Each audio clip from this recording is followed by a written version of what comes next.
Bonjour à tous, nous sommes actuellement avec Léo Taillefer, qui est coach de Noah Pereira, qui a été titré champion du monde junior en freeride. Bonjour Léo. Bonjour. Alors, c'est vrai que tu es le coach de Noah. Qu'est-ce que ça fait de ramener un peu ce titre ici à Val d'Isère? Eh ben, c'est un peu comme un accomplissement on a atteint un objectif. Parce que Noah, j'ai rencontré il y a 8 ans. Donc, il était à l'école primaire ici à Val. Et j'ai tout de suite vu en lui un potentiel. Et pendant 8 années, il y a eu tout un processus qui nous a amené jusqu'à cette victoire qui fait du coup un bien fou parce que quand c'est un travail de longue date, de longues années à skier ensemble, à se faire confiance, et jusqu'à arriver à ces championnats du monde où il a prouvé à tout le monde que c'était le meilleur au monde. Ouais. Et comment ça s'est déroulé justement en Autriche à Kappel? Du coup, Kappel dans le Tyrol, chaque année, l'Europe et l'Amérique, en gros, font chacun un tour et ils sélectionnent les 2 meilleurs de leur pays donc, pour faire ces championnats du monde. Et Kappel est une petite station avec 4 télésièges, mais qui ont une montagne magnifique pour organiser cette compétition chaque année. Donc ça se passe qu'ils prennent une semaine complète et ils vont choisir la meilleure journée dans la semaine. Donc on était invités là-bas avec l'organisation qui est super bien faite.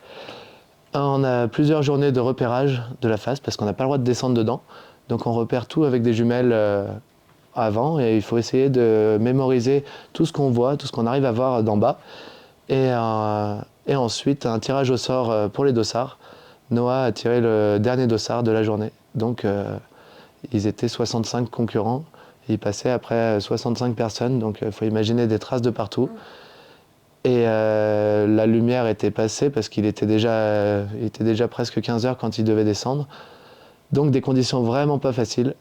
Donc on a dû tout le long de la journée, en fonction des traces, en fonction de ce que les autres allaient faire, ajuster la descente pour être sûr qu'il arrive en bas et qu'on puisse marquer des points. Et il a ce qui est formidablement bien. Il a réussi à régler son curseur d'énergie pour pas faire de faute. Parce que la moindre petite main par terre, on perd des points. La moindre petite faute en réception, on perd des points. Et même en junior, les juges sont intransigeants, vraiment. Et justement, c'est vrai que pour les personnes qui ne connaissent pas trop ces compétitions en freeride, comment on juge, comment on gagne des points, comment on remporte, sachant qu'on est sur du hors-piste, voilà, on est sur du freeride. Comment ça se passe justement les Alors, critères? les critères de jugement, donc c'est jugé par 3 personnes qui regardent aux jumelles d'un point de vue où ils peuvent voir le plus de la montagne possible. Et en gros, on part d'en haut de la montagne avec un total de 50 points et après ça va être comme un thermomètre qui va monter ou descendre selon ce qu'on fait sur la descente. Donc si on fait des sauts et du joli ski, on va pouvoir faire monter ce thermomètre. Donc le but c'est d'essayer de monter la note et se rapprocher le plus de 100. Et si on fait des fautes, les fautes vont nous faire descendre très très bas. Donc l'idée est de toujours le faire monter, mais la moindre petite faute on le fait baisser, remonter. C'est clairement des mathématiques. Donc donc les juges regardent la descente et après ils vont juger sur 5 critères. Le critère numéro 1, ça va être la ligne. Donc on va regarder la montagne et le choix de la ligne, si la ligne est logique ou pas. Le critère numéro 2, ça va être le contrôle. Donc voir si le skieur est en contrôle par rapport à la ligne qu'il a choisie. Le critère numéro 3, ça va être le air and style, donc tout ce qui va être les sauts, les figures, là-dedans. Le critère numéro 4, ça va être la fluidité, qui est très importante dedans. Si on arrive à descendre et montrer au juge qu'on a réussi à bien repérer notre descente et pas se retrouver bloqué au bout d'un moment, parce que donc on évolue sur une montagne naturelle où parfois ça peut être des dômes où il faut un repérage parfait pour savoir où on va sur le dôme pour pas se retrouver en haut d'une falaise qui ne passe pas ou dans des cailloux. Donc voilà, tous ces critères font à la fin une note générale qui donne la note pour le gagnant ou pas. Et c'est vrai que Noah a été titré champion du monde junior à seulement 18 ans. Qu'est-ce que ça lui a fait aussi? Parce qu'on a pu voir déjà des images sur les réseaux sociaux où toute la pression est retombée, qu'il était très heureux. Quelles ont été sa réaction, ses premiers mots, vu que tu es son coach? Comment vous avez savouré cette victoire? Eh ben, Noah, il est très réservé. C'est pour ça qu'il n'est pas ici d'ailleurs pour parler. Et donc il était très très content. Mais donc il a 18 ans, mais on a dû pratiquement le forcer pour boire une bière pour trinquer à cette victoire. Parce que lui, dans sa tête, en fait, il est déjà sur les prochaines épreuves, sur les prochains tournages, sur sa saison, où il a un hygiène de vie d'un athlète de haut niveau. Et là, il est focus et il veut performer, il veut montrer au monde entier qu'il fait partie des meilleurs skieurs au monde. Donc on a savouré, mais je pense qu'il n'a pas encore réalisé ce qu'il avait réussi à faire. Il va falloir un peu de temps parce que justement il est focalisé sur sa saison et il ne réalise pas encore.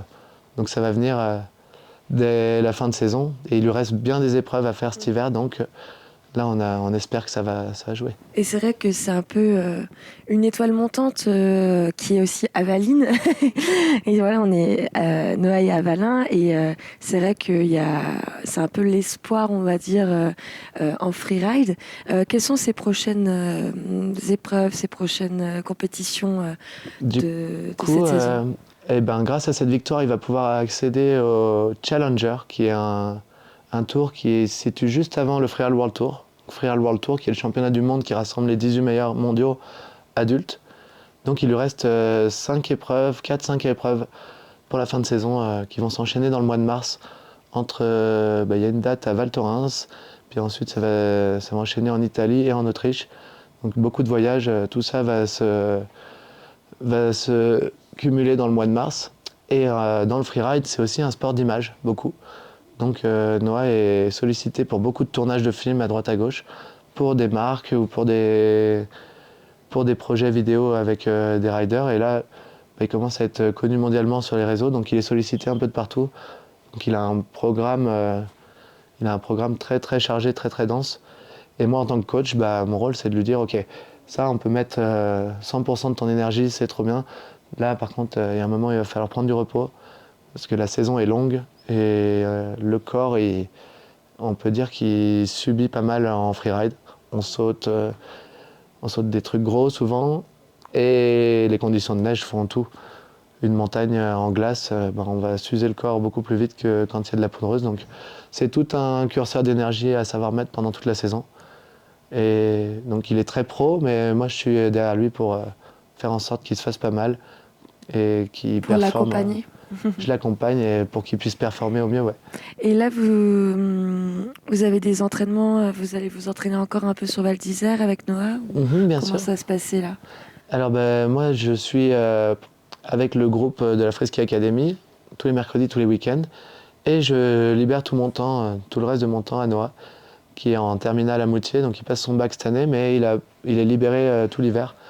Donc il monte très régulièrement et je le prends en individuel assez souvent, on se fait des journées ensemble pour profiter. Et à Val, c'est clairement l'endroit pour s'entraîner le mieux. On ne pourrait pas organiser de compète de freeride ici parce qu'on n'a pas le lieu qui s'y prête. Par contre, pour s'entraîner, on a un domaine qui est unique au monde. Qui se porte bien à l'entraînement. Eh ben, merci beaucoup Léo d'avoir été avec nous. Et puis on félicite encore Noah d'avoir remporté ce titre et on espère encore plein de belles choses dans sa carrière. Je repasse vous voir. Merci Radio Val.